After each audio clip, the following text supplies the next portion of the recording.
Clint Walker, star of TV Western Cheyenne, dies at 90.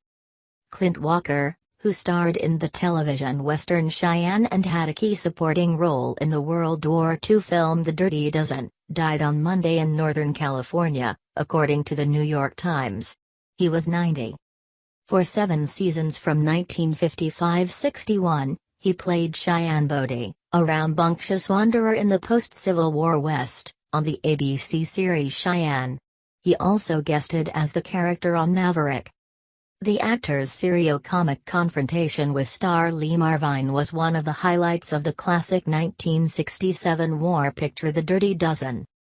After Cheyenne ended, Walker made some guest appearances on TV, 77 Sunset Strip, Kraft Suspense Theater and The Lucy Show, in an episode called Lucy and Clint Walker.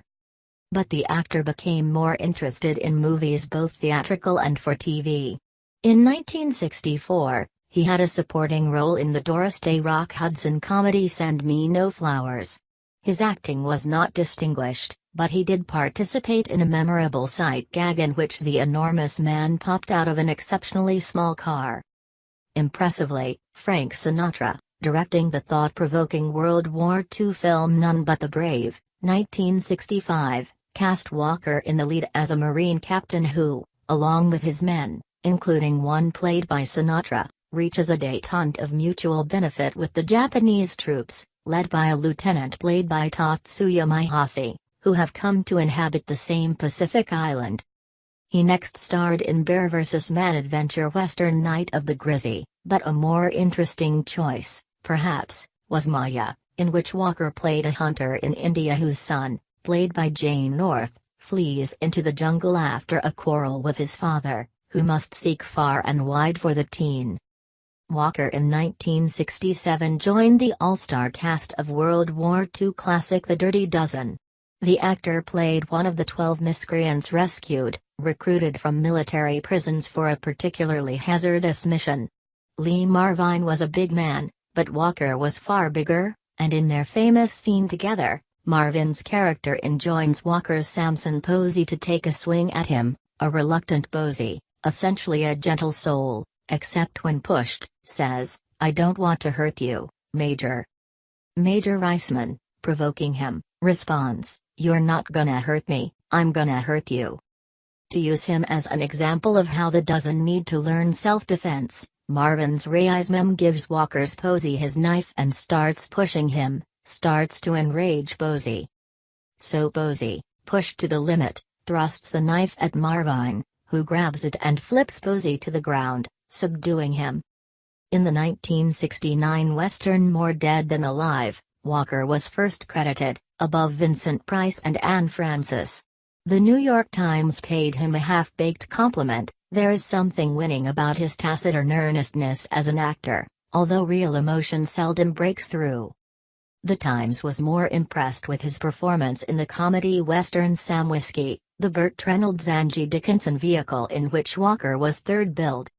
He followed that film with a much zanier comedy western, The Great Train Robbery, also with Zira Mostel and Kim Novak, and began a transition to TV movies thereafter, aside from an execrable 1972 feature called Villa, starring Telly Savalas as the Mexican bandit. Walker starred in the 1971 ABC Western movie Yuma, among his other TV work. In 1974, he gave series TV another stab, starring as an Alaskan state patrolman in Kolchak, but its run was brief. He made more TV movies with names like Killdozer and Snow Beast. Walker starred with Kim Cattrall in 1977's Deadly Harvest, about a famine plaguing the entire world. The actor reprised the role of Cheyenne Bodie for an episode of Kung Fu, The Legend Continues in 1995 and retired after voicing Nick Nitro for the movie Small Soldiers in 1998. Walker was also a singer. He sang a number of tunes on a 1957 episode of Cheyenne, issued a Christmas album in 1959, performed on an episode of the Jack Benny program in 1963 and sang in the film Night of the Grizzly. Though often taken for a Southerner, Norman Eugene Walker was born in Hartford, Illinois and left school at the end of World War II to enlist in the Merchant Marine. His first credited feature role was the Sardinian captain in Cecil B. DeMille's The Ten Commandments, 1956. Walker's first feature starring roles came in the westerns Fort Dobbs, Yellowstone Kelly and Gold of the Seven Saints, 1958, 1959, 1961, all directed by Gordon Douglas. The handsome, blue-eyed actor was a beefy 6'6". The terms Mountain of a Man or Man Mountain were often used to describe him. Walker won a Golden Boot Award in 1997 and a star on the Walk of Fame decades earlier, in 1960. He was married 3 times. He is survived by third wife, Susan Cavallari, and a daughter, Valerie, by his first wife, Verna Garver. His twin sister died in 2000.